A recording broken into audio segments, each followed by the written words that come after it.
국내 코로나 신규 확진자 가운데 해외 유입 사례가 국내 감염을 넘어섰습니다. 해외 유입 확진자가 연일 증가하면서 정부가 모레부터 미국발 입국자 강화 조치를 확대하겠다고 밝혔는데요. 중앙대 약학대학 설대우 교수와 함께 관련 내용 짚어보겠습니다. 안녕하십니까? 안녕하세요. 100명의 신규 환자가 어제 이렇게 나왔는데요. 이 중에서 51명이 해외 유입 사례라고 밝혔습니다. 그리고 그중에서 34명이 검역 과정에서 여기 나왔다. 우리 그동안에는 대구에서 얼마가 나왔다, 요양병원에서 얼마가 나왔다, 아니면 뭐 콜센터에서 얼마다. 이게 가장 큰 어떤 주류를 이뤘는데 양상이 많이 바뀐 상황입니다. 예, 이제 우리나라는 확실히 이제 둔화 추세에 접어들었습니다. 그리고 확진자 발생 양상도 이제 상당히 이제 안정적인 방향으로 이제 흘러가고 있습니다. 예. 좋은 흐름을 보이는 것이죠. 네. 그러는데 이제 해외에 주로 이제 해외에서 들어오시는 분들도 외국 분들이시기보다는 유럽이나 미국에 사시는 우리 교민들이 거의 90% 이상입니다. 그렇죠. 이제 이렇게 들어오시는 분들이 이제 확진자 수가 어제 오늘 그러니까 0시로는 더 많아졌습니다. 총 100명의 확진자 가운데서 외국에서 유입되신 분들이 51명, 네. 그리고 검역소에서 검역 단계에서 확인된 분이 34분 아닙니까? 네. 그러니까 이제는 국내 확진 환자 발생 양상보다도 외국 요인이 더 커졌다는 것이죠. 네. 그러니까 이제는 실제로 국내 요인 못지않게 외국에서 유입하시는 분들에 대한 검역도 이제 강화돼야 될 그런 단계에 와 있다. 그리고 특히 이제 우리 내부가 어느 정도 안정화되는 방향으로 가고 있기 때문에 해외 유입 요인을 잘 관리하지 못하면은 또 새로운 발생 양상으로 전환될 수 있다고 하는 점에서 지금 매우 중요한 그런 시기에 있다고 볼 수 있겠습니다. 국면이 전환됐군요. 지금은 상황이. 지금은 실제로는 우리도 이제 여전히 내부 발생 확진 환자 수는 있기는 하지만 지금 역전됐다고 하는 게 대단히 중요합니다. 네. 이렇게 역전되면 우리는 이제 추가적으로 집단 감염 발생 양상은 산발적으로 일어날 가능성은 있지만 그럼에도 불구하고 외국에서 유입되는 분들이 점점 많아지고 있는 상황이거든요. 예. 그렇게 되면은 실제로 외국에서 입국하는 분들의 확진자 수가 국내 내부에서 발생하는 확진자 수를 넘었을 가능성이 있습니다. 네. 그 예가 이제 오늘 처음으로 이제 나왔다고 하는 점에 주목할 수 있는데요. 그렇게 되면은 향후로는 더 많은 확진자가 외국 유입 요인으로 인해서 생길 수 있기 때문에 그런 점에서 이제 주의를 기울여야 된다. 이런 네. 말씀을 드리는 겁니다. 그래서 정부도 모레부터 이제 미국에서 들어오는 입국자들에 대해서 검역 조치를 강화하겠다고 했는데 지금 보면 유럽발 입국자는 전수조사하고 있는 상황인데 미국은 지금 유증상자에 대해서만 검역을 하고 나머지는 14일간 자가격리. 이 조치의 차이에 대해서는 어떻게 생각하시나요? 예, 일단 실제로는 유럽에서 입국하는 분들보다 미국에서 입국하는 분들이 숫자적으로는 한 2배 정도 된다고 알려져 있습니다. 그럼에도 불구하고 실제 확진 경향을 보면은 유럽에서 입국하는 분들이 확진자 수가 더 많습니다. 그렇기 때문에 아직까지는 미국에서 입국하는 분들이 확진자 수가 적기 때문에 아마 유증상 위주로 검사를 하는 것 같은데 향후에 이제 미국 상황이 점점 나빠지면서 유증상자 수가 확진 환자 수가 더 많아진다. 이러면 아마 전수조사, 그러니까 유럽식의 전수조사로 가지 않을까 이렇게 생각이 됩니다. 네. 지금 코로나19의 증상이요. 우리가 잘 알려진 것처럼 발열, 그리고 인후통 이런 것들이 의심 증상이지 않았습니까? 그런데 대구시 의사회에서 조사를 했더니 확진자 3,000명을 대상으로 조사를 했는데 15%면 그 적지 않은 숫자입니다. 15%가 후각이나 미각, 그러니까 냄새를 맡고 맛을 잘 느끼는 데 있어서의 좀 문제가 있었다라고 답변을 했다고 합니다. 이거 상당히 좀 의미 있는 얘기가 아닌가 싶은 생각이 들었거든요. 예, 이틀 전에 처음으로 이제 이 보고가 나왔는데요. 네. 외국에서 먼저 나왔습니다. 네. 예, 그래서 이제 제가 당시에 여기에 대한 이제 견해를 얘기를 하면서 아직까지는 사례가 많지 않고 첫 보고서라서 좀 더 지켜봐야 될 것 같다. 중국에서도 이런 보고가 없었거든요. 그래서 아마 좀 더 지켜보는 게 좋겠다 그랬는데 오늘 다시 국내에서도 이런 경우가 많고 전체 환자 중에서 15% 정도가 이런 거다 그런 얘기지는 않습니까? 그런 점에서 본다고 하면 상당히 유의미하다 이렇게 볼 수 있겠습니다. 그래서 향후는 방역 당국이나 검사하는 기관에서 지금 이와 같은 증상도 이제 조심해서 들여다보고 이것도 우리가 여태까지 캐치 못했지만은 증상 발현일 수 있다고 하는 점에서 이제 좀 더 관심을 가져야 될 것으로 이렇게 평가가 됩니다. 네. 네, 특히나 후각이나 미각의 이상을 느낀 사람들이 20, 30대가 많은데 이건 어떤 또 유의미한 게 있다고 보시는지 아직은 보류해야 되는 내용입니까? 이것은 굉장히 중요할 수 있습니다. 왜 그러냐면은 20대나 30대, 특히 젊은 분들은 이 바이러스에 감염이 된다고 하더라도 네. 경증을 앓거나 중증으로 빠지지 않고 심지어는 무증상을 보이는 경우도 있다는 거죠. 예. 그렇지만은 이제 전파력은 있을 수 있습니다. 그렇게 되기 때문에 조용한 전파자의 역할을 할 가능성이 상당히 있어요. 그런데 지금 특히 20, 30대 조용한 전파자가 될 가능성이 있는 분들한테서 지금 새로운 증상으로서 미각이나 후각의 변화가 있다는 거 아닙니까? 예. 그러니까 그런 점에서는 젊은 분들이 감염이 되었을 때 조용한 전파자로서 역할을 할 수 있는데 이런 증상은 미리 이분들에게서 이런 증상을 기반으로 해서 감염 여부를 찾아낼 수 있다고 하는 단서를 제공할 수도 있는 것이거든요. 네. 그래서 젊은 분들이 특히 이런 증상을 보인다고 하는 것은 조용한 전파자를 미리 골라낼 수 있다고 하는 측면에서 상당히 중요한 지표일 수가 있습니다. 그래서 방역 당국에서 한번 관심을 기울이고 좀 더 확인을 해보면 어떤가 그런 견해를 드립니다. 서울 교수님께서 뭐 이 질문에 대해서는 아주 답변을 그 누구보다 잘해주실 것 같아서 제가 여쭤보도록 하겠습니다. 트럼프 대통령이 문재인 대통령에게 전화를 해서 요청을 했다고 합니다. 의료 장비를 좀 지원을 해달라. 미국의 지금 확산세가 워낙 심각하기 때문에 그래서 그 의료 장비가 무엇일까라는 궁금증이 있었는데 보건당국에서 진단시약이라고 했습니다. 코로나19에 대한 진단시약. 우리가 검사하고 진단하는 데 있어서는 워낙 그동안에 우리뿐만이 아니고 세계적으로 호평을 받아왔기 때문에 뭐 그런 것이 아닌가라는 생각이 드는데요. 어떤 의미가 있다고 보십니까? 우선은 우리나라 진단시약에 대한 어떤 품질을 확실히 미국 정부가 인정하고 있다. 이렇게 볼 수 있습니다. 그러니까 우리가 상당히 빠른 속도로 많은 진단 검사를 하면서 네. 상당히 유의미한 결과 그리고 전 세계가 칭송하는 것처럼 교과서적인 모범 사례를 보이고 있다 이런 얘기가 있지 않습니까? 네. 그러니까 전적으로 이런 평가를 받는 것은 진단 검사의 신속성 그리고 진단 검사의 품질에 관계가 있다 이렇게 볼 수 있거든요. 네. 그러니까 미 정부는 이제 인구가 거의 3억 명에 이르고 신속한 진단 검사가 굉장히 중요한 네. 그런 상황이 있다 이렇게 볼 수 있죠. 네. 그런데 이제 전 세계에서 품질이 인정되면서 실제로 필드에서 테스트된 진단 검사 키트는 우리나라밖에 없다고 볼 수 있습니다. 네. 실제로는 네. 그렇기 때문에 이제 미국 정부가 확실히 인정하고 도움을 줄 수 있느냐 이렇게 우리 대통령께 요청을 했다고 볼 수 있거든요. 네. 근데 이제 중요한 것은 이런 진단 키트는 각 국가의 식약처가 허가권을 가지고 있습니다. 네. 그리고 품질을 보장을 해야 돼요. 그러니까 우리나라가 수출한다고 해서 그 국가가 쓰기는 어렵습니다.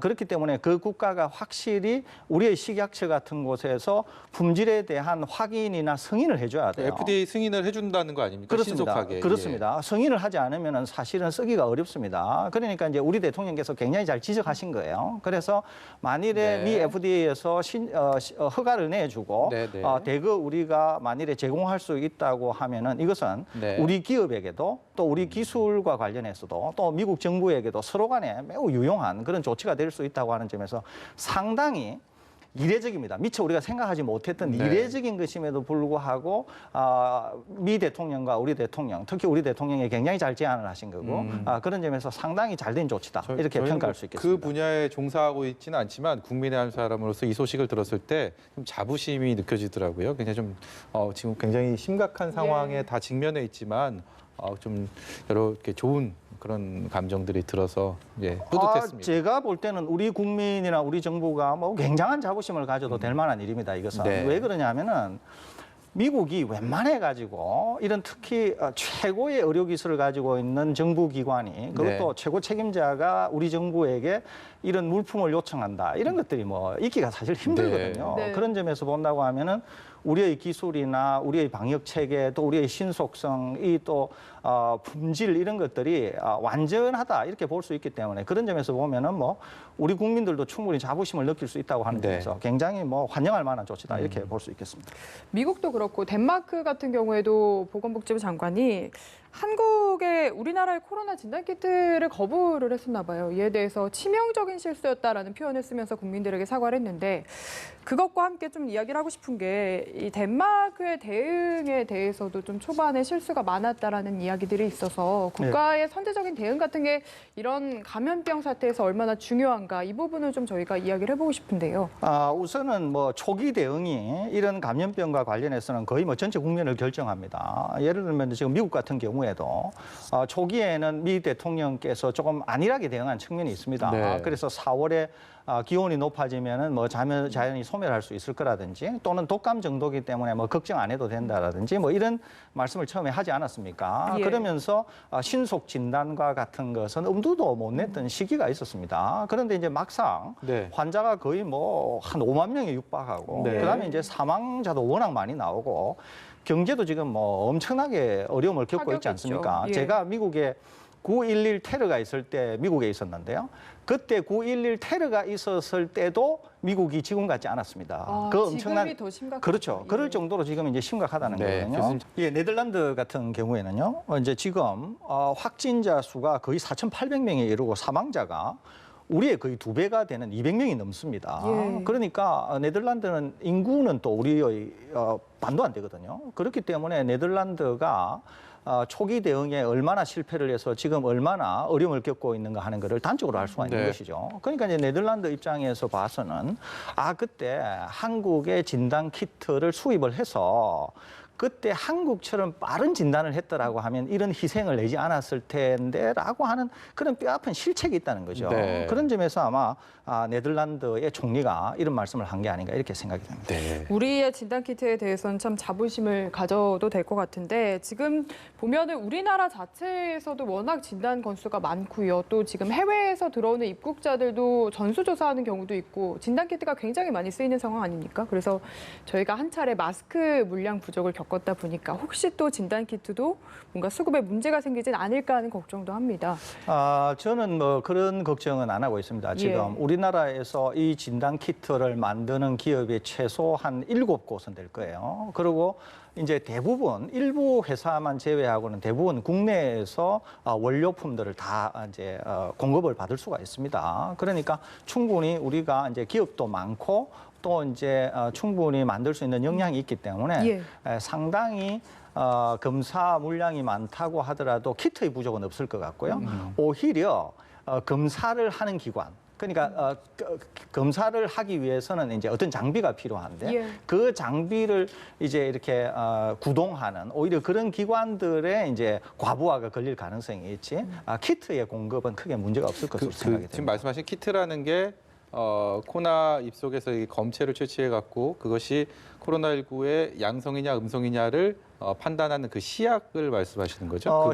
시약뿐만 아니라 기계가 있어야 되거든요. 기계가 있어야 되기 때문에 이 기계도 있어야 되고 또 기계에 익숙한 인력도 있어야 됩니다. 네. 그리고 이제 숙련된 분들이라야 검사 결과를 보고 판정을 할 수가 있거든요. 네. 그러니까 이런 걸 감안하다 보면은 오히려 이제 그쪽에 검사소 의 문제가 좀 더 과부하가 걸릴 가능성이 있지. 의료진들이 지치지 않는. 그렇죠. 그러니까 키트를 만드는 키트의 물량을 제공하는 것은 그렇게 어려움이 있을 것으로 생각은 되지 않습니다. 2달 가까이, 2달 좀 넘게 이제 코로나19 전국의 모든 것들이 블랙홀처럼 빨아들이고 우리가 고통을 받다 보니까 가장 많이 관심을 갖기도 하고 또 가장 궁금해하면서도 또 뾰족한 답을 아직까지 듣지 못하고 있는 부분이 바로 치료제와 백신 얘기가 아닌가 싶습니다. 언제쯤 과연 개발될 것이냐, 우리가 코로나19로부터 언제쯤 자유로워질 것이냐, 이게 치료제와 백신 개발과 맞물려 있지 않습니까? 여기에 대해서 현재 주소는 어떻다고 보십니까? 치료제는 크게 이제 두 가지 방향이 있을 수 있는데요. 하나는 타미플루와 같이 완전히 전문된 약을 처음부터 개발하는 겁니다. 그런데 이렇게 개발하는 경우에는 시간이 너무 많이 걸립니다. 이제 7년에서 뭐 길게는 10년, 20년까지 걸리기 때문에 예. 기대하기는 좀 어려울 것 같고요. 이제 약물 재창출 연구라 그래서 쓰이고 있는 약물 중에서 코로나19에 효과가 있는 거, 이제 그런 것들이 뭐 에이즈 치료제인 칼레트라니, 그다음에 말라리아 치료제인 뭐 클로로퀴닌이, 그다음에 에볼라 치료제인 렘디시비르니 이제 이런 네. 것들이거든요. 그러니까 네. 지금 이런 것들은 테스트하고 있고 일부는 결과가 좋다고 하니까 이런 약물들은 쓸 수는 있을 것 같습니다.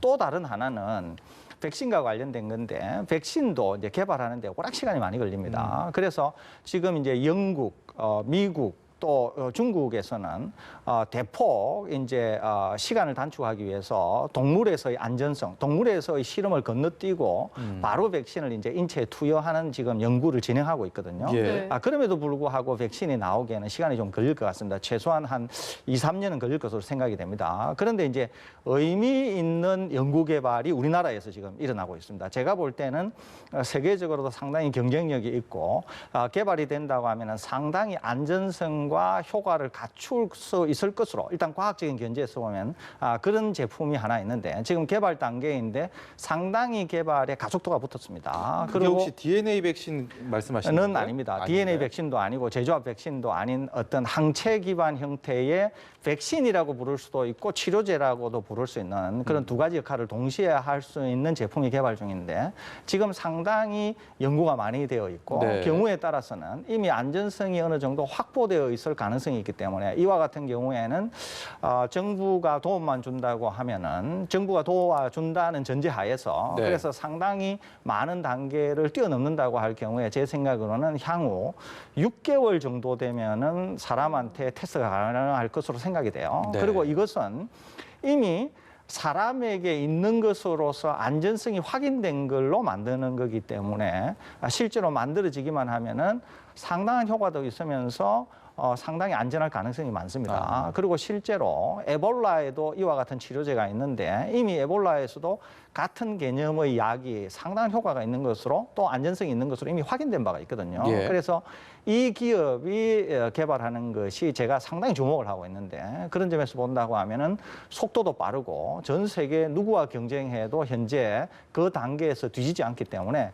상당히 주목해 볼 만한 그런 연구 결과가 우리나라에 이미 있다. 네. 이거는 제가 말씀드립니다. 네. 어느 기업인지는 아직 알려주실 수 없는 것 같군요. 알려드릴 예. 수는 있는데 뭐 여러 가지 네. 주가에도 미칠 영향이 알겠습니다. 있고 하기 네. 때문에 예 그렇습니다. 예, 그 생활 방역 이야기도 해보고 싶은데요. 지금 이제 4월 6일, 그러니까 초중고교 개학이 점점 다가오고 있습니다. 그동안 저희가 사회적인 거리두기 얘기를 많이 했는데 이번에 좀 새로 나온 표현이 지속 가능한 거리두기입니다. 어떤 개념인지 소개를 해주실 수 있을까요? 예, 이게 이제 개념이 어렵죠. 이제 지속 가능하다는 말을 많이 씁니다. 여러 곳에서 이제 sustainable이라고 이제 지속 가능한. 그러니까 계속적으로 그것이 이제 그러니까 일회성이 아니고 우리가 필요로 하는 기간 동안에는 계속적으로 그 기간 동안에 유지되도록 한다는 거거든요. 기본 개념은 뭐냐? 네, 개념 자체는 어려운데 기본 개념은 뭐냐면은 언제든지 사회적 거리두기를 생각하는 형태의 사회 활동이다. 이렇게 이해하시면 됩니다. 예. 그러니까 무엇을 하든지 간에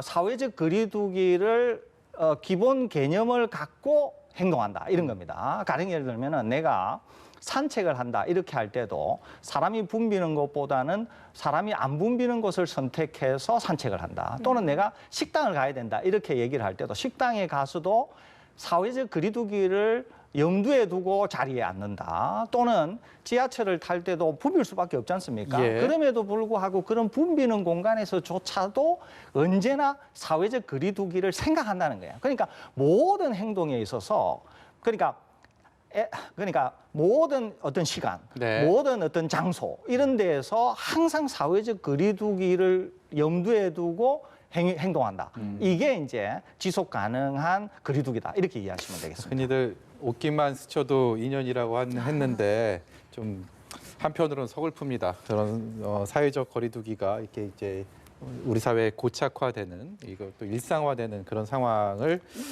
맞을 수 있다라는 생각이 들고요. 예. 그리고 최근에 저희가 앞서서도 얘기했지만 최근에 해외에서 입국하는 사례들이 워낙 많고요. 그리고 해외 입국자들을 통해서 검역 과정에서 그리고 워낙 확진자들이 많이 나오고 있기 때문에 각 가정에서 유럽이나 미국 쪽에서 있는 교민들이나 유학생들 많이 들어오지 않습니까? 그렇습니다. 그럼 다시 이제 이 기본의 일상생활에 이분들이 가족들의 같이 맞게 되는데 그렇다 보니까 혹시라도 뭐 무증상 감염이라든가 우리나라처럼 방역 체계가 잘 안 돼 있는 상황에서 와서 혹시 이게 전파되지 않을까 각 가정 내에서 자가격리하는 데 있어서도 좀 우려하는 그런 목소리도 좀 있고 그런 우려가 있는 것 같습니다. 여기에 대해서는 어떤 말씀해 주시겠습니까? 이게 중요합니다. 이게 왜 중요하냐면은 사실 이제 우리나라는 상당히 이제 둔화 추세에서 안정화 방향으로 가고 있거든요. 아까 제가 말씀드린 것처럼 이제 해외 유입 요인이 굉장히 커지고 있습니다. 해외에서 들어오시는 분들이라고 해서 외국 분들이기보다는 주로 이제 유학생이나 우리 교민이나 친척이거나 그런 분들이거든요. 예, 예. 그러니까 90% 이상은 우리 교민이세요. 네. 그러면 이제 어차피 지금 우리 내국인 국민들과 같이 거주할 수밖에 없지 않습니까? 예. 그렇게 될 경우에는 증상이 없다고 하더라도 잠정적으로 감염의 위험이 있을 수 있다고 보는 거예요. 네. 왜 그러냐면 아까 말씀드린 것처럼 젊은 분들인 경우에는 감염이 됐다고 하더라도 무증상이거나 네. 조용한 전파자이거나 이럴 수 있는 것이거든요. 그렇기 때문에 댁에서 자가격리를 할 때 꼭 지키셔야 하는 수칙이 있습니다. 첫째 하나는 여태까지 조사를 해보니까 사회적으로 1대1로 만나서 감염되는 것보다 가족 간 감염이 42배 정도나 높더라는 거예요. 그러니까 실제로 한 공간에서 생활한다고 하는 것은 그만큼 감염이 확산이 될 가능성이 많다는 것이죠. 그러면은 가족 간에 같이 있을 때 어떻게 자가격리 수칙을 지킬 거냐 이거 아니겠습니까? 그러니까 우선은 집에서 계실 때 혹시라도 의심 증상이 있다거나 자가격리를 한다 이러면 꼭 마스크를 하셔야 됩니다. 그리고 독립 공간을 사용하셔야 되고 그 어떤 경우에도 물품을 공유하시면 안 되고 독립적인 생활용품을 사용하셔야 돼요. 식사를 제공하거나 이럴 때도 가급적이면 밀접 접촉을 피하는 게 좋습니다. 또 다른 하나는 지속적으로 환기를 해서 바이러스의 농도가 혹시 집에 있다고 하더라도 그것을 떨어뜨리는 작용이 굉장히 중요해요. 또 다른 하나는 중간중간에 집을 환기할 뿐만 아니라 소독을 하는 것도 대단히 중요하거든요. 그래서 알코올을 수건 같은 데 묻혀서 닦아낼 수 있는 곳은 닦아내고 그 이외에 손이 닿지 않는 곳이거나 좀 뭔가 하기가 어렵다 이러면은 분무 형태로 되어 있는 70% 알코올을 해도 됩니다. 이때 분무를 하면은 공중으로 비산되는 것을 염려하시는 분이 있는데 예. 이거는 에어로졸, 이거는 소독 약품일 경우에는 전혀 문제가 안 돼요. 네. 소독 약품인 경우에는 바이러스가 묻혀지기만 하면은 아무리 공중으로 날아가더라도 바로 죽어버립니다. 예. 그렇기 때문에 알코올로 분무를 해도 되니까 그런 식의 수칙을 지켜주시면 가정 내에서의 전파를 충분히 확산할 수 있습니다. 자가격리를 하면서 그런 말씀해주신 수칙들을 지키면 굳이 뭐 공간을 따로 내어주고 아예